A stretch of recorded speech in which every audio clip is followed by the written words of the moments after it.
요한복음 말씀을 전하게 되었습니다. 오늘 시작하는 요한복음 강해 설교가 하나님의 인도하심으로 우리 가운데 은혜가 넘치기를 기도합니다. 본 복음서를 기록한 사람은 사도 요한입니다. 성경에 몇 사람의 요한이 나옵니다. 세례 요한도 있었죠. 근데 세례 요한이 아니라 예수님의 제자였던 요한입니다.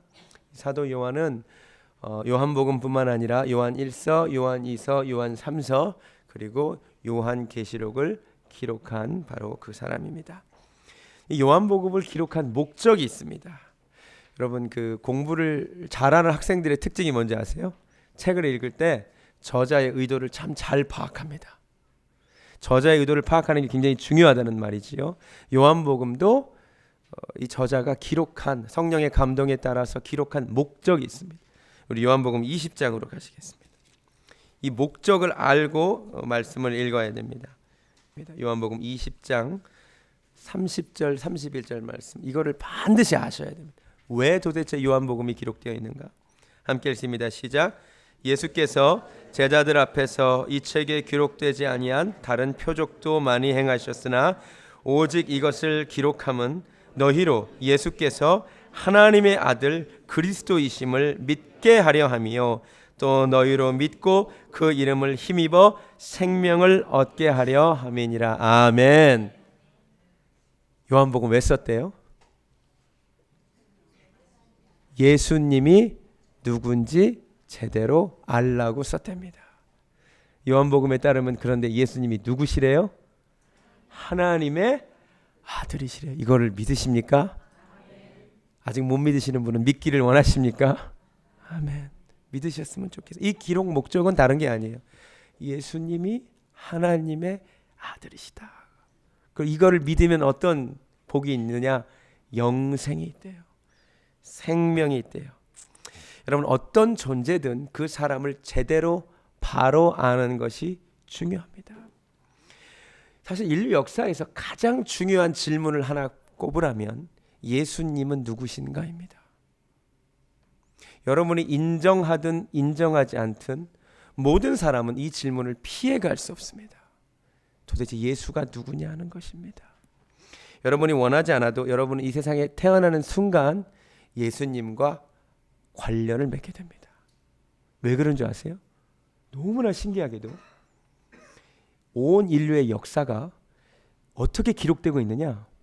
예수님의 탄생을 기점으로 기록되고 있는 거 아세요? 여러분, 올해가 2015년입니다. 그게 무슨 말인지 아세요? 예수님이 탄생하시고 2015년 지났다는 말입니다. 인류의 온 역사가 BC와 AD로 구분되어 있어요. BC가 뭐의 약자죠? Before Christ. AD는 꼭 여기서부터 이제 조용해지시더라고요. 제가 어디 가서 AD가 뭐의 약자냐 그랬더니 After 단군이래요. 그것도 아노 도민이라고 주 후 After Christ입니다. 신기하게도 온 인류가 예수님을 기점으로 중요한 사건을 기록하고 있습니다. 한 개인도 마찬가지예요. 여러분이 예수님을 알았건 몰랐건 여러분의 인생이 예수님을 중심으로 기록되고 있어요. 우리 교회 제일 많으신 분들이 1972년생 분들이시더라고요. 1972년에 태어났다라고 여러분 기록되어 있잖아요.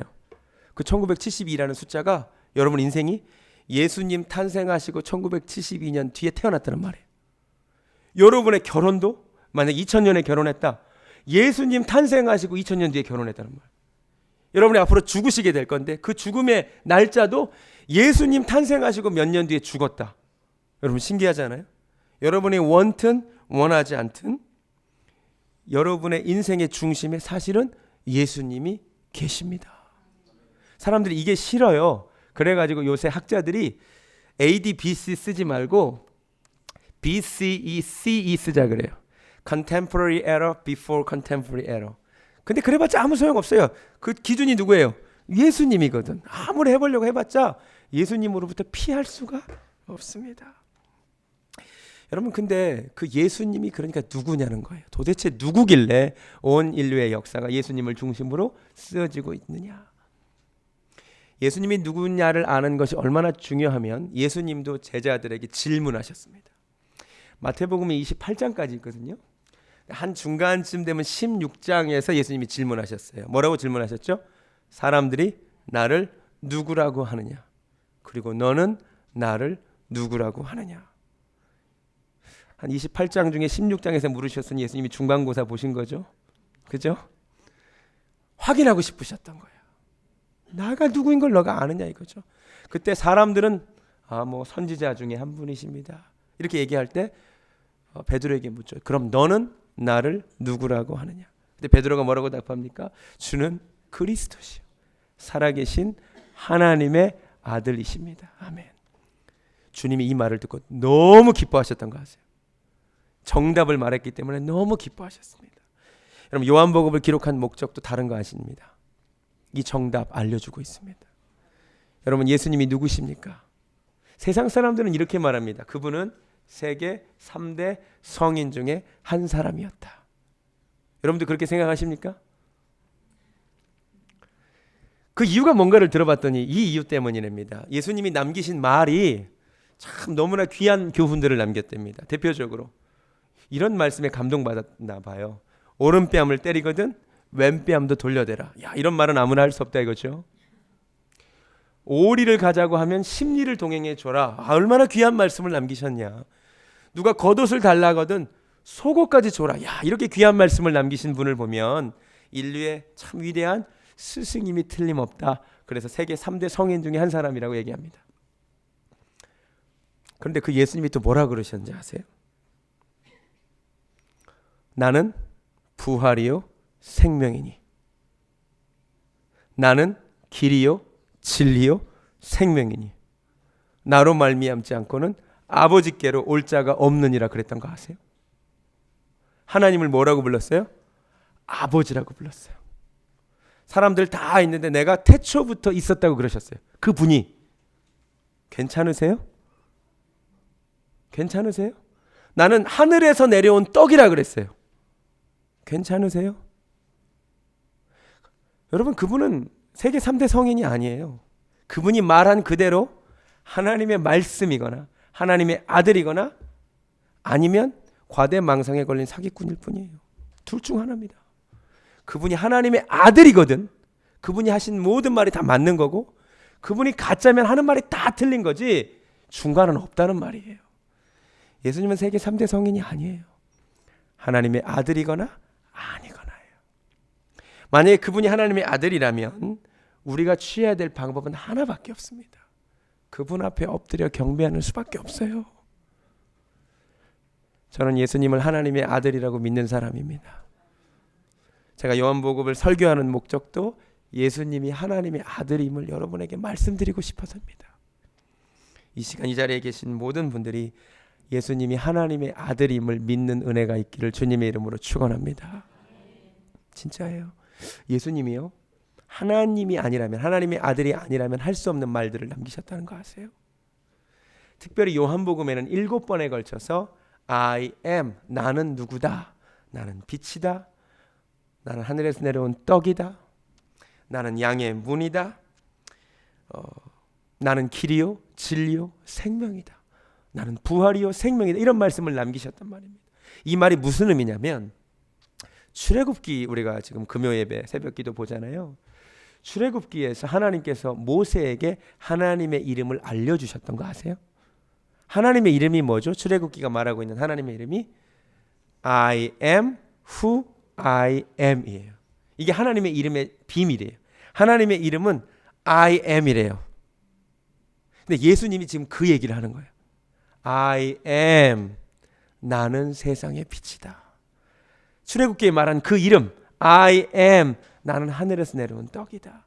그러니까 예수님이 이 말씀을 하신 것이 출애굽기에서 사람들에게 알려주신 하나님의 이름이 자기 이름이라는 것을 알려주시기 위함입니다. 여러분 진실로 우리가 정직하게 예수님이 누군지 탐구하시기 바랍니다. 이 질문은 여러분 인생에서 반드시 답하고 넘어가셔야 돼요. 그분이 누구신가? 그분이 하나님의 아들임을 믿으시기 바랍니다. 이걸 가지고 요한복음 1장을 펴야 됩니다. 오늘 우리가 읽은 요한복음 1장 1절부터 18절은 예수님이 하나님의 아들이심을 세 가지로 설명하고 있습니다. 첫 번째, 그분은 태초부터 하나님과 함께 계셨던 하나님의 말씀이랍니다. 여러분, 태초에라고 시작되는 성경이 세 권밖에 없습니다.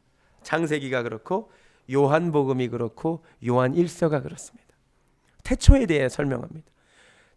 창세기 1장 1절이 어떻게 시작하냐면 태초에 하나님이 천지를 창조하시니라.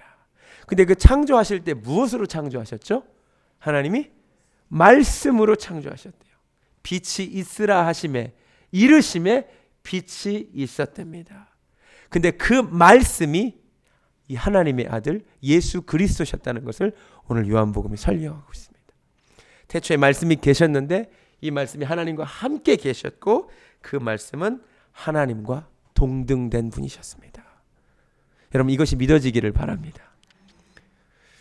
창세기 1장 1절에 우리가 소위 말하는 삼위일체의 신학적인 근거가 나옵니다. 그러면 태초에 하나님이 천지를 창조하시니라 해서 하나님이라는 주어가 너무 신기하게도 히브리어로 엘로힘이라고 되어 있는데 그게 3인칭 복수입니다. 복수. 주어가 복수예요. 그런데 너무 신기하게도 창조하신이라는 히브리어로 바라인데 그게 3인칭 단수로 되어 있어요. 이해가 되세요? 문법적으로 안 맞는 말이에요. 주어는 복수인데 동사는 단수예요. 이게 삼위일체의 신비라는 거죠. 그러니까 태초에 하나님 세상을 창조하실 때 성부 하나님과 말씀이신 성자 예수님과 성령 하나님이 함께 창조하셨다는 말이에요. 근데 그분이 한 몸인 것처럼 완벽한 유니티로 창조하셨대요. 지금 요한복음이 그 얘기하고 있어요. 그러니까 이게 사람의 논리로는 아무리 이해하려고 해도 이해가 안 되더라고요. 제가 요한복음을 설교하기로 결정하고 처음에는 막 흥분이 됐어요. 곧 후회했어요. 아버지, 제 말로는 도저히 이걸 설명을 못하겠네. 하나님, 저는 그냥 선포하겠습니다. 저는 설득하려 하지 아니하고 선포하겠으니 주님께서 지혜와 계시의 영을 비춰주시사 각 사람의 마음에 빛을 비춰주시사 이것을 믿게 해주시라고 제가 기도하는 마음으로 이 자리에 섰습니다. 제가 오늘 설교 길게 하지 못합니다. 저는 인간의 언어로 많이 설명을 못하겠습니다. 성경이 선포하고 있는 이 진리를 그냥 증언하고자 섰습니다. 예수님은 태초부터 계셨던 하나님의 말씀이십니다. 이것을 믿으셨으면 좋겠습니다. 아니, 이것이 믿어지면 좋겠습니다. 제가 이게 믿어집니다. 예수님은 그 말씀이 육신이 되셨답니다. 1장 14절에 말씀이 육신이 되어 우리 가운데 거하셨답니다. 크리스마스가 다가옵니다. 크리스마스라고 온 인류가 시끌벅적합니다. 크리스마스의 근데 의미가 무엇입니까? 성탄절의 의미가 무엇입니까? 한마디로 말하면 말씀이 육신이 되어 우리 가운데 거하신 사건이 성탄절입니다. 임마누엘, 하나님이 우리 인간들과 함께 계셨다는 것이 성탄절입니다. 이 성육신의 의미를 어떻게 설명할 수 있을까요? 필립 얀시라고 하는 유명한 기독교 변증 학자가 이렇게 설명했습니다. 본인이 집에서 그 수족관에 어항에 붕어들을 키우는 것이 취미랍니다. 본인이 너무 붕어들을 사랑해가지고 정말 최신식 수족관을 집에 만들어가지고 아주 시간마다 때 맞춰서 산소가 공급되게 만들고 물고기가 살 수 있는 최적의 환경을 조성해 줬답니다. 정말 지구상에 존재하는 그 어떤 물고기보다도 호강하도록. 그래서 때 되면 그 화학물질 맞춰서 계산해가지고 물고기에게 가장 좋은 거 분비되도록 수조도 주고 너무 아름답게 햇빛도 쬐어주고 만들었대요. 그럼 물고기가 자기에 대해서 고맙다고 느낄 줄 알았는데 하루에 3번씩 밥을 주는데 밥을 주러 뚜껑을 열 때마다 도망가더래요. 너무 내가 당신들을 물고기들을 사랑한다고 설명하고 싶은데 물고기들이 이해를 못하더래. 그때 본인이 깨달았대요. 물고기가 내 마음을 이해하려면 내가 물고기가 돼서 설명하는 수밖에 없구나. 이해가 되세요? 이해가 되세요? 이게 성육신이라는 거죠. 하나님이 세상을 만드셨어요. 우리를 사랑하사 이 세상을 만드셨어요. 우리 인간이 살도록 최적의 환경을 만들어 주셨어요. 여러분 이 세상을 살아가도록 주님이 좋은 거 다 주셨어요. 근데 하나님의 마음을 몰라요. 그래서 하나님이 인간이 되기로 결정하셨어요. 그래서 하나님의 아들을 이 땅에 보내셔서 하나님이 세상을 이처럼 사랑하사 독생자를 주셔서 주님을 보고 이제 하나님을 알라고 해주셨습니다. 예수님을 보고 하나님을 알고 하나님을 경배하는 은혜가 있기를 바랍니다. 성찬절이 되면 메리 크리스마스라고 인사합니다. 그게 무슨 뜻인 줄 아세요? 메리는 즐겁게, 크리스마스는 크라이스트 플러스 마스예요. 메스, 미사, 예배라는 뜻이에요. 그러니까 즐겁게 그리스도를 예배합시다. 즐겁게 그리스도를 경배합시다. 뜻은 좀 알고 우리 인사합시다. 이 뜻을 모르니까 뭐 미리 크리스마스 이러는 거예요. 메리 크리스마스 인사합시다. 메리 크리스마스. 즐겁게 하나님의 아들 예수 그리스도를 우리 좀 예배합시다. 그분을 경배합시다. 우리는 이게 얼마나 놀라운 사실인지 모르니까 아무도 안 놀라잖아. 지금 우리가 진짜 안 놀라도 되는 것엔 놀라요. 우리가 보통 뭐 갖고 놀라는지 아세요? 그 연예인이 또 성형수술했대? 엄청 놀라요. 걔가 또 뭐 누구랑 결혼했대? 또 이거 가지고 막 놀랍니다. 원빈하고 이나영이 애기 낳았대? 뭐 이거 가지고 놀랍니다. 진짜 놀라야 될 것 가지고는 안 놀라요. 근데 진짜 놀랄 게 뭐냐면 하나님의 아들이 예수님이 이 땅에 인간의 몸으로 오셨다. 우리 한번 놀랍시다. 제가 즐겨 사용하는 예화가 있습니다. 한 백만장자가 있었습니다. 이 백만장자가 그런데 죽을 병에 걸려서 죽게 됐어요. 그래서 이 많은 재산을 이제 물려줘야 되는데 혈육은 없고 자식은 없고 먼 조카가 하나 있습니다. 그래서 자기가 가진 이 수천만 달러의 재산을 이 조카에게 이제 물려주겠다고 결정을 했습니다. 근데 한 가지 걱정이 있는데 이 조카가 심장병이 있습니다. 그래서 이 수천만 달러 준다 그러면 그 말 듣고 놀래 죽을 것 같습니다. 심장병 걸렸으니까. 그럼 어떻게 이걸 놀래지 않고 잘 알려줄까? 그래서 고민하다가 이분이 가톨릭 신자였거든요. 신부님을 찾아갔습니다. 신부님, 제가 이제 죽을 병이 걸려서 이제 얼마 못 사는데 저희가 수천만 달러의 재산이 있지 않습니까? 근데 이거를 제 조카에게 좀 주고 싶은데 제가 이 얘기하면 우리 조카가 심장병 걸렸는데 놀래 죽을 것 같습니다. 그래서 신부님이 지혜롭게 이 말 좀 잘 전해주세요 그랬답니다. 그래서 신부님이 고민을 했습니다. 그래가지고 그 아이를 불렀습니다. 그래서 그 애한테 그럴 리는 없겠지만 만에 하나 당신에게 3천만 불이 생기면 어떻게 하겠습니까? 그렇게 물어봤어요. 그랬더니 이 아이가 담담하게 그럴 일이 없으니까 뭐 3천만 불 생기면 뭐 300만 불 11조 먼저 하지요. 그랬단 말이에요. 그랬더니 그럼 그 다음에 어떻게 하겠냐고. 그랬더니 그 아이가 가만히 보니까 신부님이 자기를 쳐다보고 있잖아요. 그래서 맨날 고생하시는 신부님께 또한 10분의 1 드리죠. 그 얘기 듣고 신부님이 기절했대잖아요. 너무 놀래가지고.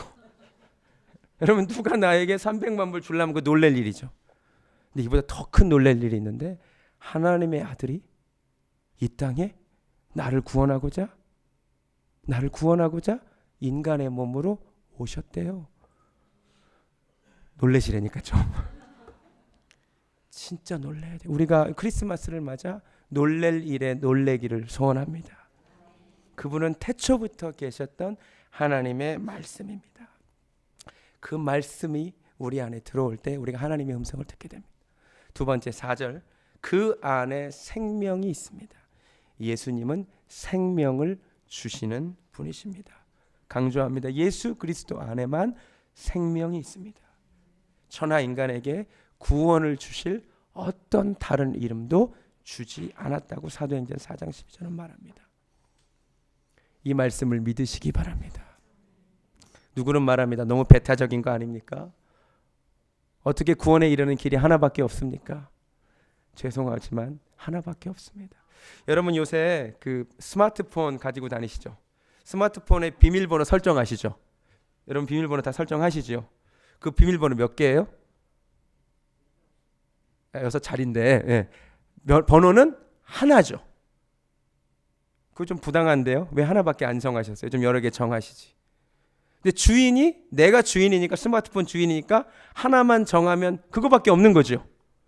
컴퓨터를 킬 때 패스워드 설정해 두면 패스워드 하나밖에 없죠. 그 패스워드를 쳐야 들어가는 거죠. 딴 사람이 왜 부당하다 그래도 아무 소용없는 거죠. 정한 사람이 하나로 정했으면 하나인 거예요. 하나님께서 온 인류를 구원할, 인류를 위한 구원의 패스워드를 예수 그리스도 하나로 정하셨어요. 하나님이 정하셨으면 그거 하나예요. 예수님이 예수 그리스도를 믿는 자에게 생명을 주신다고 했어요. 아들이 있는 자에게는 생명이 없고 하나님의 아들이 없는 자에게는 생명이 없다 그랬습니다. 누구든지 그의 이름을 믿으면 생명이 생기는 줄로 믿습니다. 우리가 아까 외운 대로 한 번 죽는 것은 사람에게 정해진 것이요 그 후에는 심판이 있습니다. 네, 여러분 예수님을 믿는 자에게는 영원한 생명이 기다리고 있습니다. 여러분 예수 믿으면 뭐가 좋은지 아세요? 한 번 죽고 두 번 삽니다. 그것도 영원히 삽니다. 믿으십니까? 예수님을 모르면 한 번 살고 두 번 죽어요. 그것도 영원히 죽어요. 예수님을 믿는다는 것이 그렇게 대단한 것입니다. 저는 예수님을 믿고 영원한 생명이 저에게 약속된 줄로 믿습니다. 저는 여러분이 예수님을 믿을 때에 생명 되신 주님께서 여러분에게 영원한 생명을 허락하실 줄로 믿습니다. 세 번째로 예수님은 빛이십니다. 여러분 빛이 없으면 아무것도 볼 수 없습니다. 여러분 우리가 어떻게 우리 얼굴을 볼 수 있습니까? 누가 또 거울이 있어 볼 수 있습니다. 그러면 이제 대답을 잘못하시는 거죠. 거울이 있어도 빛이 없으면 볼 수 없잖아요. 빛이 있어야 모든 것을 볼 수 있습니다. 빛이 임해야 우리가 분별할 수 있습니다. 여러분 예수님이 내 인생에 임하실 때 내가 세상을 바로 보게 될 줄로 믿습니다. 창세기 1장은 태초의 상태를 이렇게 말합니다. 혼돈하고 공허하며 흑암이 깊음 위에 있었다. 혼돈함, 공허함, 극심한 어둠, 이것이 세상이 창조되기 전의 상태입니다. 그런데 이것이 예수님을 만나기 전의 사람의 상태도 똑같습니다. 그 안에 예수가 없는 사람은 그 인생이 무질서합니다. 얼마나 무질서한지 몰라요. 제가 군복무하면서 제가 이제 술을 안 마시니까, 근데 또 술을 안 마시니까 처음엔 싫어하다가 나중에 또 되게 좋아합니다. 운전할 사람이 생긴 거잖아요. 그래서 제가 맨정신으로 볼 거 못 볼 거 1차도 따라가고 2차 따라가서 그 마담 언니들과 노는 것도 맨정신으로 다 보고, 또 노래방 가서 막 뭐 하시는 것도 다 보고, 그 다음에 술 진창 쳐드시고, 그 다음에 뭐 하냐? 기껏 밤새 먹었는데 토해요. 제 마지막 하는 일이 뭔지 아세요? 우리 대령님 등 두드려지는 거. 기껏 그렇게 많이 드시고 토해요. 그러면 또 그걸 또 그렇게 고마워, 이중이 고맙다고. 그리고 다음날 제가 또 모시러 가면 그렇게 또 기뻐하더라고요. 근데 그 삶이요 얼마나 무질서한지 몰라요. 그 마음에 예수가 없는 사람들의 삶이 무질서합니다. 그 마음에 예수가 없는 사람들은 삶이 공허한 거 아세요? 아무리 이 세상의 돈으로, 명예로, 지식으로 채우려고 해도 채워지지가 않아요. 예수님이 내 안에 들어올 때 내 인생이 채워질 줄로 믿습니다. 여러분 내가 예수 외에 채워지지 않는다는 게 뭘 말해주는지 아세요? 내 몸이, 내 속이 세상 것으로 채워지지 않아요. 그 말은 내가 이 세상보다 큰 존재라는 말이에요. 이해가 되세요? 내가 이 세상보다 크기 때문에, 하나님이 나를 세상보다 큰 존재로 만들어 버리셨기 때문에 세상 것으로 내가 채워지지 않는다니까요. 세상보다 크신 예수님이 내 안에 들어올 때 내가 채워져요. 그리고 나는 예수님이 오시기 전에 나는 어둠이에요. 근데 예수님이 내 안에 오시면 내가 빛으로 나아가게 됩니다. 저도 예수님을 만나고 빛 가운데로 나오게 되고, 예수님을 만나고 내 인생이 채워지고 내 인생의 질서가 잡혔습니다. 제가 만난 예수님 여러분도 만나기를 소원합니다. 사람은 다 소경이라고 성경이 말하고 믿습니다. 나면서부터 소경입니다. 빛과 어둠을 분별하지 못합니다. 근데 예수님이 그 가운데 임하시면 이제 빛과 어둠이 분리가 됩니다. 여러분 그렇잖아요. 다 어둠만 있으면 뭐가 어둠인지 빛인지도 모르죠. 근데 사실은 빛이 임하고 나서야 그 다음부터 빛과 어둠이 분리가 되죠. 그러니까 빛이 주는 한 가지 일은 남을 보여주는 것뿐만 아니라 어둠을 더 드러내는 것도 빛이죠. 제 말이 맞습니까? 빛이 없을 때는 어둠이 어둠인지도 몰랐는데 빛이 임하고 나면 어둠이 어둠임을 알게 되죠. 예수님이 이 땅에 오셔서 하신 일이 그거예요. 성경을 읽어보면 구약은 사탄에 대한 이야기가 별로 없어요. 창세기에 조금 나오고요, 욥기에 조금 나오고 사탄 이야기가 잘 안 나와요. 신기하게도 신약이 시작되자마자 사탄 이야기로 가득한 거 아세요? 예수님을 시험하고요. 사탄이 막 계속해서 귀신 들리자 많이 나오고요. 왜 그런 줄 아세요? 빛 대신 예수님이 이 땅에 임하고 나니까 어둠도 드러나 버린 거예요. 제 말 이해가 되세요? 여러분이 어둠 가운데 있잖아요. 예수님을 모르고 있잖아요. 뭐가 빛인지 뭐가 어둠인지도 모르고 사세요. 근데 여러분의 인생에 예수님이 들어오시잖아요. 내가 살았던 삶이 어둠임을 그때 깨닫게 돼요. 이전에는 그것이 죄인지도 몰랐고 어둠인지도 몰랐는데 내 안에 예수 그리스도께서 들어오시고 난 다음부터 빛과 어둠이 분열돼서 내 과거의 삶이 어둠이었다는 것을 그새야 깨닫게 됩니다. 오늘 이 시간 빛 대신 예수님이 여러분의 삶 가운데 정말 들어가셔서 어둠이 드러나고 빛 가운데로 나오시는 은혜가 있기를 주님의 이름으로 축원합니다. 강조합니다. 하나님의 아들 예수 그리스도는 태초부터 계셨던 하나님의 말씀이셨어요. 하나님의 아들 예수 그리스도는 우리에게 생명을 주시는 분이시고요. 하나님의 아들 예수 그리스도는 우리에게 빛을 주시는 분이십니다. 이 예수님 좀 만나시면 좋겠습니다. 이 예수님이 누구냐라는 인생의 가장 중요한 질문에 주는 그리스도시요 살아계신 하나님의 아들이십니다. 근데 많은 사람들이 이 고백을 하지 않아요. 오늘 말씀도 보세요. 5절 빛이 어둠에 빛이 돼 어둠이 깨닫지 못합니다. 마음이 너무 안타깝습니다. 11절 자기 땅에 오매 자기 백성이 영접하지 아니합니다. 10절 세상이 그를 알지 못합니다. 하나님이 너무 마음이 아프십니다. 죄인 된 사람들의 가장 기본적인 속성은 거절입니다. 하나님의 아들이 이 땅에 왔을 때 받아들이지 않습니다. 그러나 그 예수님을 하나님의 아들로 영접하는 자, 곧 그 이름을 믿는 자들에게는 하나님의 자녀가 되는 권세를 주십니다. 아멘. 하나님의 자녀가 될 수 있습니다. 예수님을 믿으시기 바랍니다. 주는 그리스도시요 살아계신 하나님의 아들이시라고 고백하시기 바랍니다. 이 고백이 근데 사실 여러분의 힘으로는 안 돼요. 하나님이 깨우쳐 주셔야 돼요. 그래서 제가 기도할 수밖에 없더라고요. 제가 설교 준비해놓고 오늘 새벽에도 일어나서 하나님 제가 이걸 어떻게 설명하면 이분들이 듣겠습니까? 계속 기도하는데 결론 제 힘으로는 안 되겠습니다. 하나님 이 말씀 나는 선포하고 내려가겠사오니 하나님 직접 말씀하셔서 각 사람에게 구원의 빛을 비춰주셔서 예수님을 구주로 믿게 하여 주시옵소서. 하나님께서 여러분을 만져주시기를 바랍니다. 구원의 은혜를 여러분이 경험하기를 원합니다. 예수 가장 귀한 그 이름 여러분이 하나님의 아들 되시는 그분 구주로 고백하기를 원합니다. 찬양하겠습니다. 예수님의 이름이 가장 귀한 이름이십니다. 예수 가장 귀한 그 이름 예수 언제나 기도 들으사 오 예수 나의 손 잡아주시니 가장 귀한 그 예수 찬양하기 원합니다. 예수 찬양하기 원하네 예수 처음과 나중 되시는 오 예수 날 위해 고통 당하신 가장 귀한